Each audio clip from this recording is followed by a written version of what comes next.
to introduce you to the stage Darron Antill and Grace Cassy.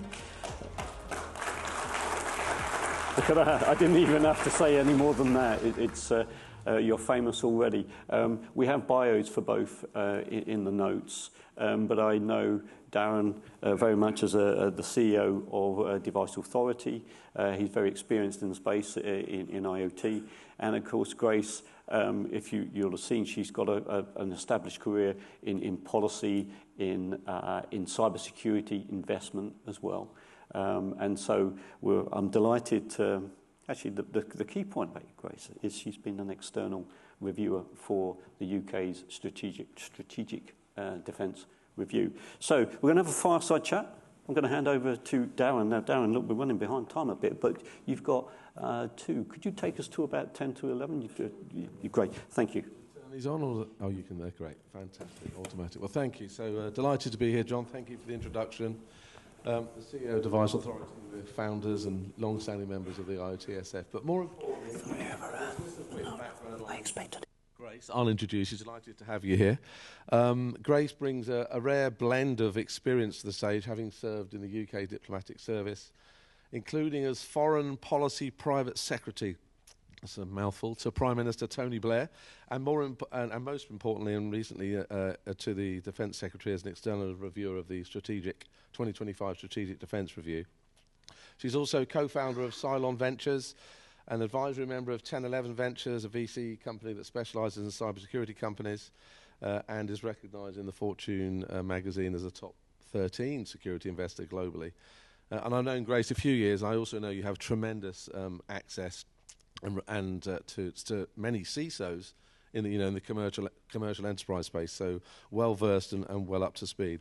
So I guess to kick things off, Grace, maybe we could just it would help, I guess, for the benefit of everybody, just to maybe talk through the process of the SDR, the Strategic Defence Review, and then maybe talk about the awareness of it and what it seeks to achieve. Sure. Well, thanks, Darron. Thanks, John. Thank you for having me here today. It's a great group to be part of, so thanks. So the Strategic Defence Review 2025 is the first of its kind in that it is the first one that was conducted completely externally. So there have been many defence reviews in the past, but they have typically been handled by defence on themselves, so if you like, marking their own homework and conducting everything internally. For the first time, the Defence Secretary and Prime Minister put together a group of completely independent external reviewers. So we conducted the review as independents, but we tried to do it with defence rather than to defence. So we were all inside the building and security cleared and working with both those in uniform and civil servants, and we did a very wide public consultation. Anybody in the UK or abroad was able to submit their views. I think we had around 8,000 or 9,000 individual submissions from industry, academia, veterans, civil society, individual citizens. We actually used AI to pass all of those submissions. They were all also read by a human, but we used some interesting AI techniques to look at them all. And we had very wide access across all aspects of defence as we were putting the review together. The review was published in the beginning of June this year. It's completely available online. It's very long, so I wouldn't necessarily suggest all of you devote too much time to reading it.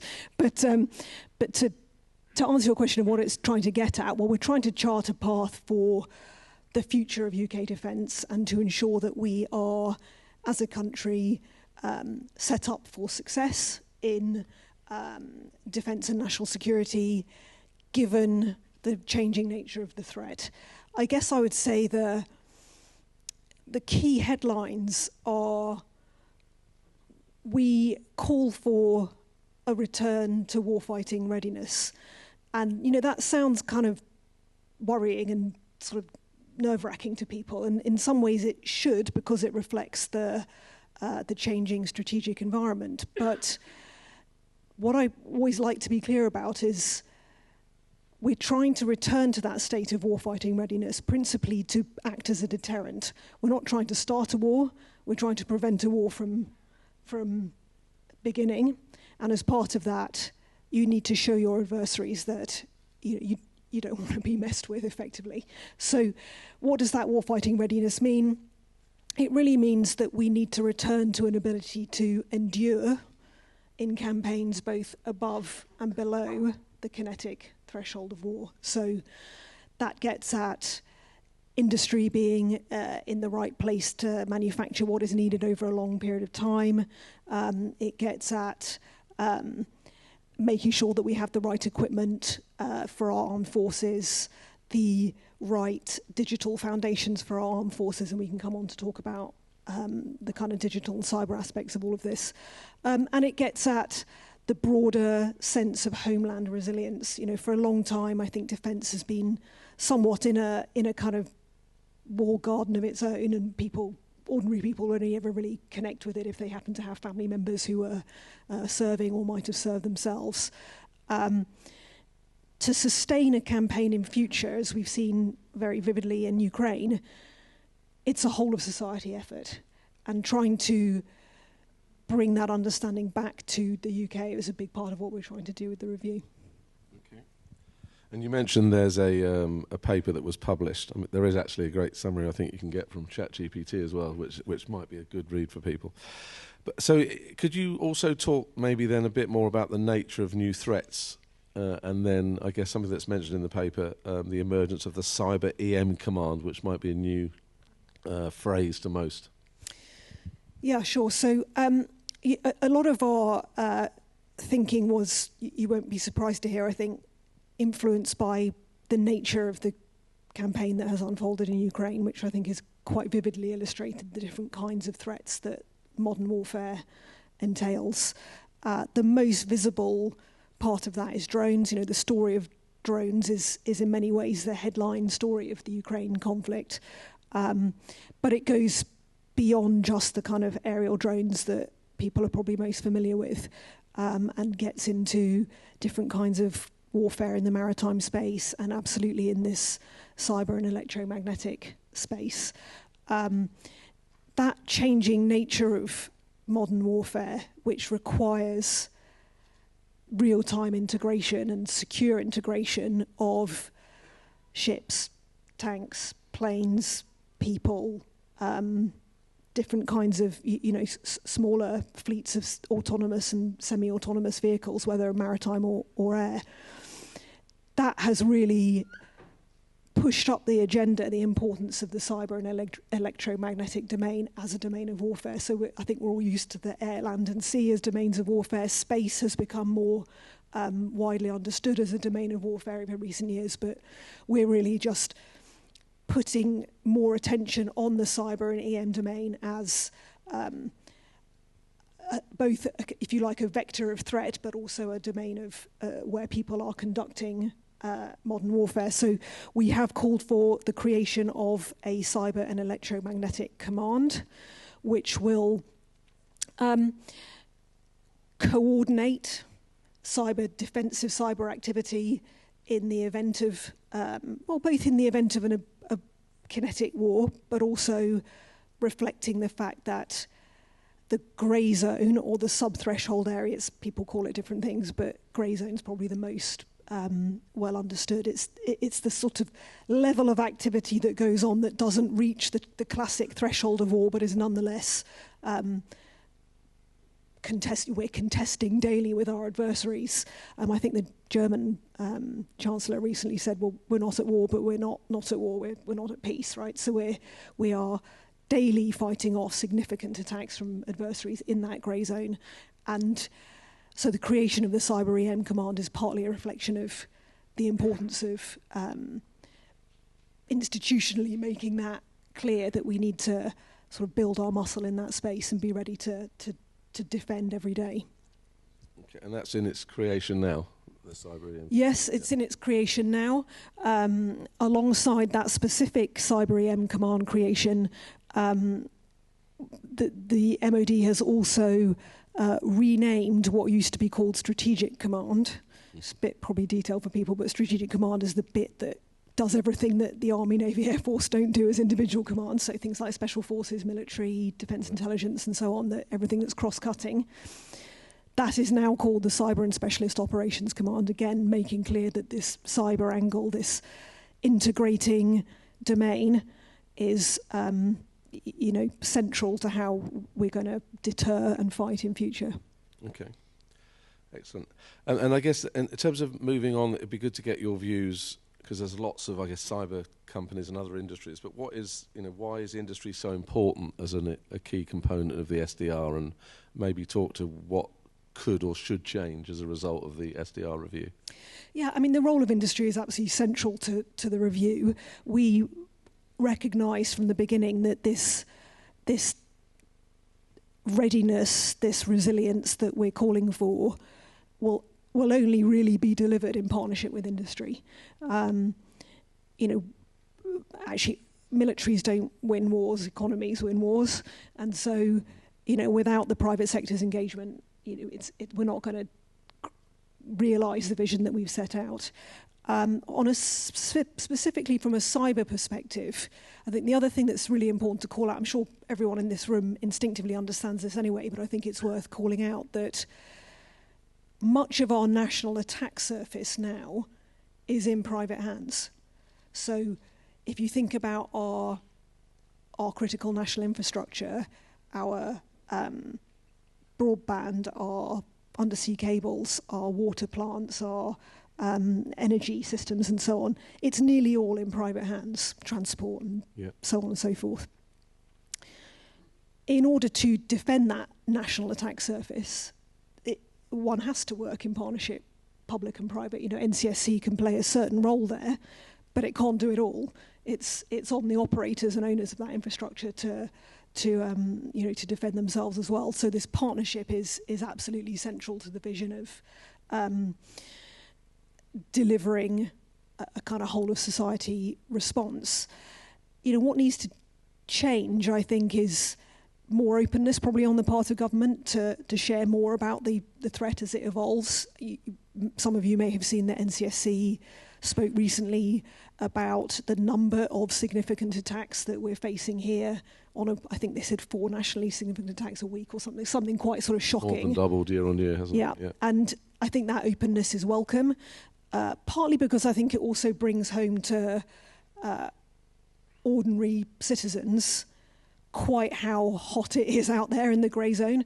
I think a lot of people can feel it's a bit far away from their daily experience if they don't know it's happening. But the more you know it's happening, the more you can, as business owners or as individuals, start to take the steps you need to become more resilient.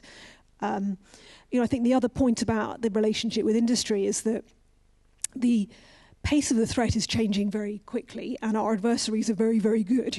We are facing peers now who are at least as good as us in these newer domains of warfare, and have very deep and effective R&D at developing their own technological tooling against us. And we recognise that most of the cutting edge innovation that emerges now, again, is happening in the private sector. So if we want the UK and our NATO allies to benefit from cutting edge innovation, we need to get better at going into the private sector and working with innovators and understanding better what's going on there and becoming far better customers of it, because anyone in this room who's ever tried to do business with government will know it's very, very difficult. We discovered in the course of the review that the average length of a military and MOD procurement was 6.5 years, which, given what everyone here understands about the pace of change in technology, is just not a sustainable situation. So we've made a bunch of very specific recommendations about the need to reform procurement systems to make it much easier for external innovators, external suppliers to provide their good things into defence to help us to shore up for the future. Yeah, and I guess that's one of the biggest challenges for many tech companies, especially in the cyberspace. How do you get access to those type of people or procurement departments? I mean, and do you see that happening? What specifically will they do, or what will change in the near term to try and address that? We've made a bunch of quite specific recommendations which the government has accepted. So step one, good, but implementation is a whole other question. But specifically, we have laid a target that for the largest platforms, so if you like, the big metal physical platforms of ships and tanks and so on, should take no more than 2 years from original requirement to procurement. For upgrades, modular upgrades to those platforms, so slotting something into a frigate that allows you to use better software, that should be a 1-year cycle. And for the much faster adoption cycle segment of procurement, so again, Ukraine being an example of these very quick cycles of innovation around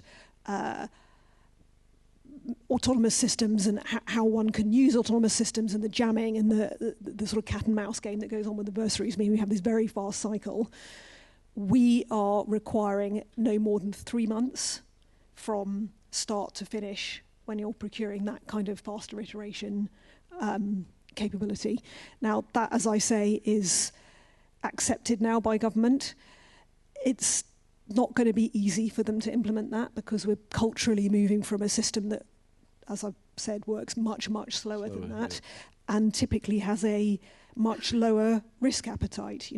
Our oversight systems are frankly optimized for not wasting money, not appearing to waste taxpayers' money, which is a laudable goal. But I don't think if Ukraine had been trying to fight its war based on not wasting taxpayers' money, it would have been overrun by now. Yeah. So I think you have to have a risk appetite that accounts for the fact that technology moves extremely fast. You might buy something that has a relatively short shelf life, and you need to buy something different quite quickly, and that's a feature, not a bug. Yeah.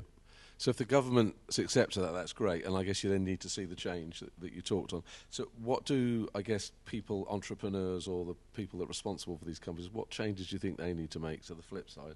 So people like us, for example, or people in the audience, to try and engage? I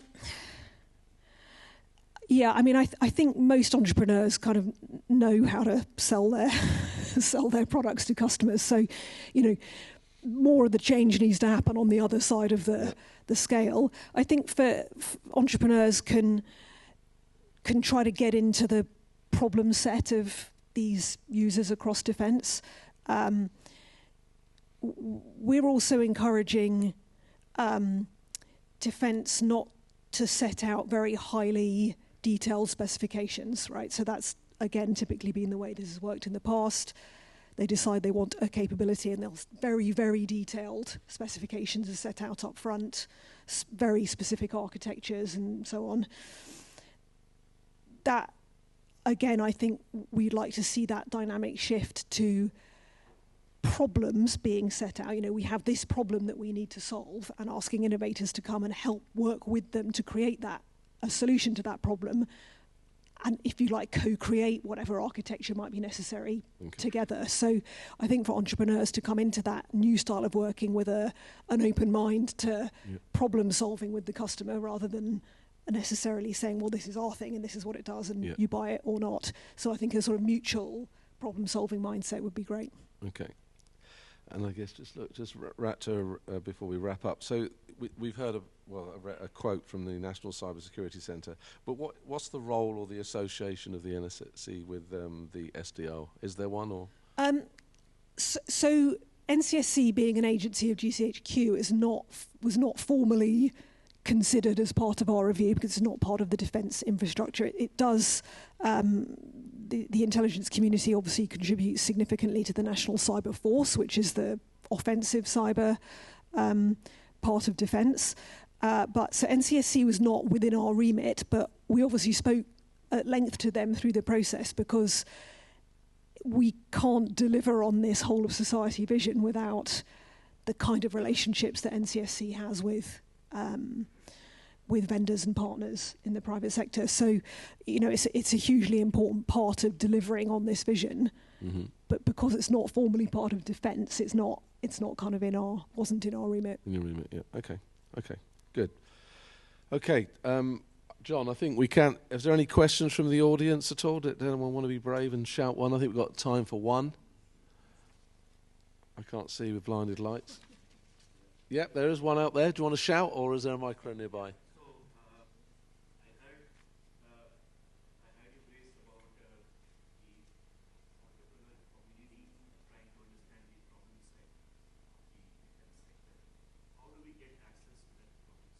Yeah, it's a great question, and we're asking them to publish particular problems. So if you like, a tender would move from being, here's a very specific thing that we want to buy with the very specific set of specifications, to periodically saying these are the sorts of problems we need to solve, and inviting externals to come in and contribute to that process. So there will still be kind of classic tenders that you'd be familiar with, and there's actually a number of quite interesting ones out at the moment around, on the theme of AI, around decision making. So there's some very big contracts being let at the moment around how decisions are made at the edge and elsewhere, and how one integrates AI into that.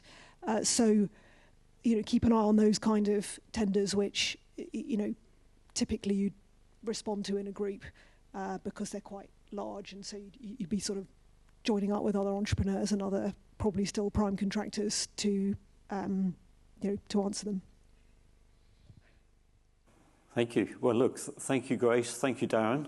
No we discussed this this segment at the board.